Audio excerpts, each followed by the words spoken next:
de los genes, ¿no? De Neanderthalensis y el Sapiens sapiens. Y según jugasen esas mezclas, pues generasen un tipo de ser u otro, ¿no? Con unas características más o menos definidas y que después se fueron estableciendo y dieron lugar a lo que se conoce hoy como humanidad, que estamos en el planeta Tierra, ¿no? Pues básicamente queremos investigar estas cosas porque nos parece muy interesante. Por ejemplo, cuando entramos aquí decían las chimeneas de las hadas. Las veis aquí que son estas chimeneas, las estoy marcando en YouTube, lo siento por los de Facebook, pasad a YouTube y las podréis ver. Hay diferentes entradas, esta es una entrada a un museo que hay por dentro. En el museo, lógicamente, hablamos de la época cristiana, ¿no? Cuando ya realmente empezaron los primeros cristianos que fueron a Armenia, porque esto realmente no es Turquía, es Armenia. Acordaros que Turquía hizo un genocidio muy grande y se apropió de Armenia, y esto antiguamente era Armenia, y aquí estuvieron por los primeros cristianos, hicieron las primeras iglesias, que todo el mundo que le guste saber la verdadera historia de Cristo, no es la que nos vende la Iglesia Católica, pues aquí es donde empezó todo, realmente. Aquí realmente la gente, no solamente es cultura antigua, porque ya hace 12.000 o 13.000 años aquí vivía gente, sino que los que vinieron después empezaron aquí, bueno, vamos a decir, con un sistema religioso que hoy en día ha sido transgiversado, ha sido manipulado y no es el auténtico como en esta época sí se habló de algo auténtico y de la verdad de Cristo, ¿no? Porque en esa época lo que se hablaba más que de Cristo, claro, estamos en el 2000 y pico después de Cristo, 2018 después de Cristo. Es decir, Cristo vivió hace 2000 años. Todo lo que había antes, bueno, la rama judía ya es algo que se considera religión, pero había muchos cultos anteriormente que no eran religiones como tales. Sí que eran cultos, eran filosofías, eran creencias, ¿no? Pero eran como más naturales, como más puros. Cuando entran en juego ya las religiones es un cúmulo de normas, de visión, de formas de actuar, de forma de ver, y eso ya te limita y te condiciona. Pero cuando y además te ponen muchas veces un intermediario entre tú y ese dios o dioses a los que se rinde culto en esa religión. Pero cuando tú tienes una conexión directa con esa divinidad y tienes un acceso, como eran los cultos antiguos, o es, por ejemplo, en las creencias tipo chamánicas, ¿no? Que son más del tú a tú, que tú puedes más conectar con esa divinidad, aunque en realidad podemos hacerlo todo, se quiere decir, pero según las religiones no, necesitamos el padre que interceda, el padre que medie y el que va a hablar en tu nombre, ¿no? Como si fuese un abogado, realmente. Pues cuando hablamos de esas culturas sí que tenían un conocimiento que realmente era útil y era que se podía usar y que se podía trabajar con él y crear realidad muchas veces con esos cultos, con esas creencias, con esa forma de interactuar con el entorno, porque se consideraba todo como algo vivo, como algo con espiritualidad, como algo con ese alma y espíritu igual que nosotros. De hecho, también nos dice que en Biglino también, en uno de los apartados, nos dice que está mencionado en la Biblia también que tanto el hombre como el animal tienen la misma cosa, que no hay cosa que tenga el hombre que no tenga el animal, refiriéndose al espíritu, al alma o como lo queramos definir. Solo que lo expresamos de diferente manera y tenemos diferentes, vamos a decir, facultades o capacidades para expresar eso, pero que no somos más que cualquier animal que haya en la Tierra. No tenemos más que ellos y cuando nos morimos, también está explicado, vamos al mismo lugar. Porque el alma viene del mismo sitio, lo que te anima, lo que te genera que estés vivo. Entonces, si tenemos en cuenta esto y consideramos a todo lo que nos rodea como un ser vivo igual que nosotros y con una capacidad igual que la nuestra y con una evolución y un desarrollo exactamente igual que el nuestro, entonces podemos interactuar con todo eso de otro modo y generar una realidad de otra manera. Se sabe que antes los hombres se comunicaban con los animales de una forma telepática y los hombres entre sí. De hecho, los animales lo tienen, tú los miras, los ves, se miran y salen corriendo y tú dices, ¿pero qué ha pasado? El olfato, no, sí, tienen sus sentidos más afinados que los nuestros, por ejemplo, el olfato, la visión, incluso el oído, pero es que no hace falta ni que huelan, es que se miran y plum, o cuando estáis viendo volar a los pájaros o nadar a los peces que van en bandada, es como se comportan como si fueran un solo ser. todos juntos, ¿no? Pues es una comunicación telepática, en realidad es una conexión, como si todos fueran uno, porque es que todos somos uno. Y eso lo estamos perdiendo mediante la tecnología, primero las religiones y ahora la tecnología, ¿no? Entonces, si recuperamos esta capacidad, que por eso es el empeño en descifrar todo esto de la Biblia y darnos cuenta de lo que en realidad somos y de donde en realidad venimos, pues tendremos la capacidad de cambiar un poco este mundo, un poco no, tenemos la capacidad de cambiarlo todo, de este mundo en el que vivimos, que es lo que queremos nosotros realmente, ¿no? Vivir en un mundo en el que seamos todos personas y nos veamos todos como tal y que tengamos un estado de bienestar generalizado para todo el mundo por igual, que todos tengamos acceso a eso. Perfecto, Yolanda. Hala, ya cambiaré aquí. Vamos siguiendo un poco el circuito, ¿no? Y bueno, luego haremos la visita en el Azikaharan Caravansaray. O sea, ya estamos hablando de la parte del Imperio Otomano, del Imperio ya musulmán, ¿no? Que también tuvo sus pinitos y como pasó aquí en España, también en Toledo, se mezclaron las tres grandes religiones, es decir, los judíos, los musulmanes y los cristianos, y lo que le llamaríamos la Biblioteca de Alejandría era Toledo en la antigüedad. Y de eso no se habla. Nosotros teníamos más conocimiento que el resto del planeta en esa época. Pero como parece ser que los ingleses o los franceses son los famosos en todo, o los chinos, parecemos tontos los españoles. Pues no. Que sepáis que a nivel de cultura, lo más avanzado de la Edad Media estaba en España, no estaba en otra parte del mundo.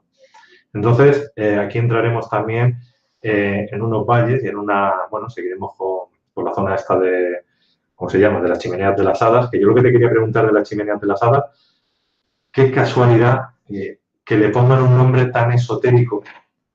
Es decir, ¿qué saben estos que no sabemos nosotros? ¿Qué se movía ahí energéticamente que no sabíamos nosotros?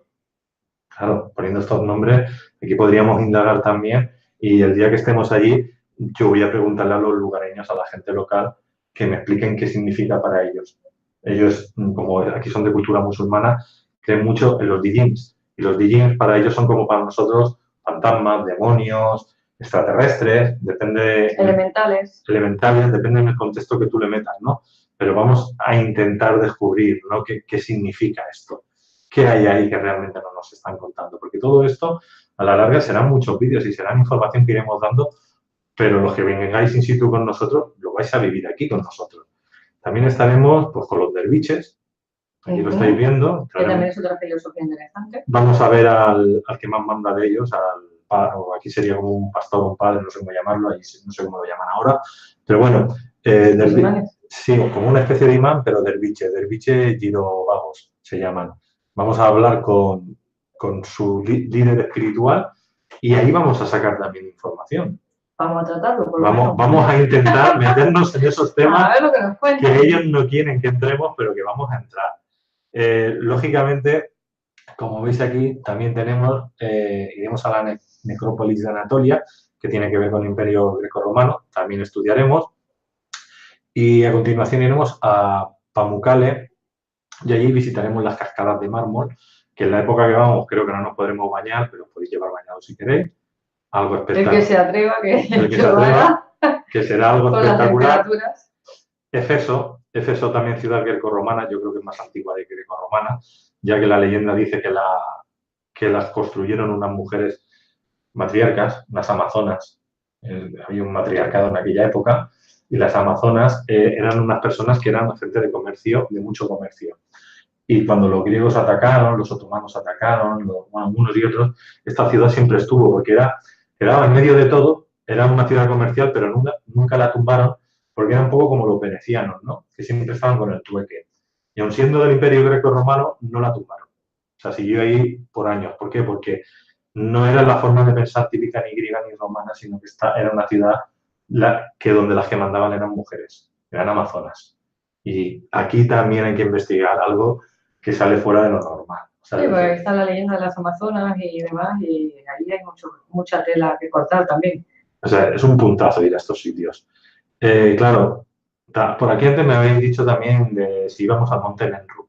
Yo lo puse en el viaje, pero el Monte Nenrup al final probablemente estaría nevado en la época que vamos nosotros y era de difícil acceso y si pagábamos y luego no se podía acceder, perdíamos el dinero, perdíamos el tiempo y nos dejaban un día colgados. Sí. Entonces dijimos, mira, otro día vamos en época de verano y ya iremos para allá, porque yo quiero hacer un recorrido por lo que es Armenia, por otros lugares más yendo a la Armenia actual, que hay una zona de catedrales dolménicas con menires de cientos de kilómetros, de 3 hileras de piedra. Y bueno, no quiero decir más. Espectacular. Era un vídeo específicamente hablando solo de Armenia. Y ahí también queremos ir. O sea, es decir, queremos hacer un viaje a esa zona porque, bueno, es la cuna de la humanidad en todo lo que es Europa y Asia. Ya decimos que en América también hay construcciones tan antiguas o tan megalíticas como estas. Y luego, bueno, acabamos en Troya. ¿Por qué Troya? En la Biblia se habla de Troya. Y hasta ahora era una leyenda, hasta hace poco era una leyenda, era algo que era irreal, que solo lo decía la Biblia, que no se demostraba que existía. Y ahora de golpe y porrazo, bueno, hace ya un tiempo, el alemán arqueólogo la descubrió y la historia la conocemos por las películas, ¿no? Pero también vamos a ir a una ciudad que está en la Biblia.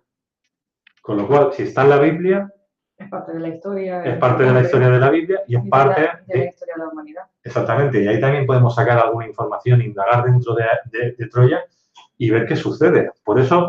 Fijaos si es curioso, ¿no? Y cómo se va perdiendo la memoria histórica, ¿no? A través de los años y de las manipulaciones que se realizan, que se consideraba como una fábula realmente, como una leyenda.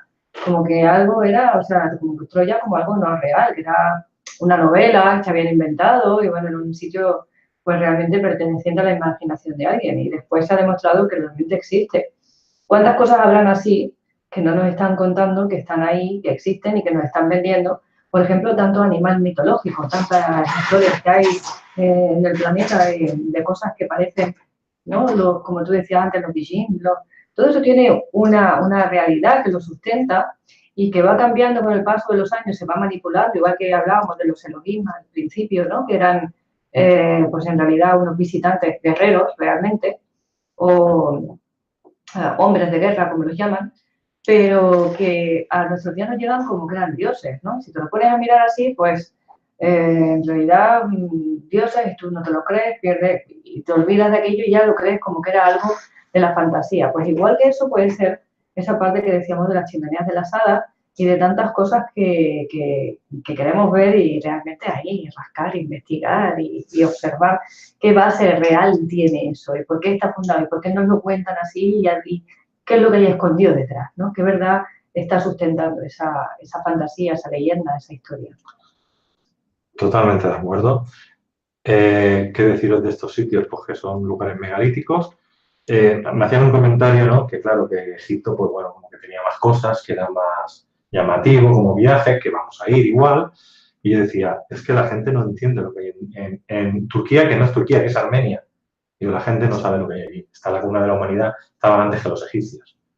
Y es más antiguo, sí. Es más antiguo que la parte egipcia. Y está menos espectacular a nivel de construcción, porque claro, también se les ha dado mucho bombo a las pirámides y el hecho de que estén por todo el planeta y demás, pero no tenéis idea de lo que supone construir 60 niveles como hay en ciertas ciudades de profundidad en una ciudad subterránea, con lo que se supone que tenían entonces, qué herramientas tenían, y que tuviesen ventilación todos, porque ahora nos dicen que los túneles que hay abajo no la tienen, pero que antes sí la tenían, sin ninguna maquinaria y sin nada, es decir, cómo se iluminaban allí.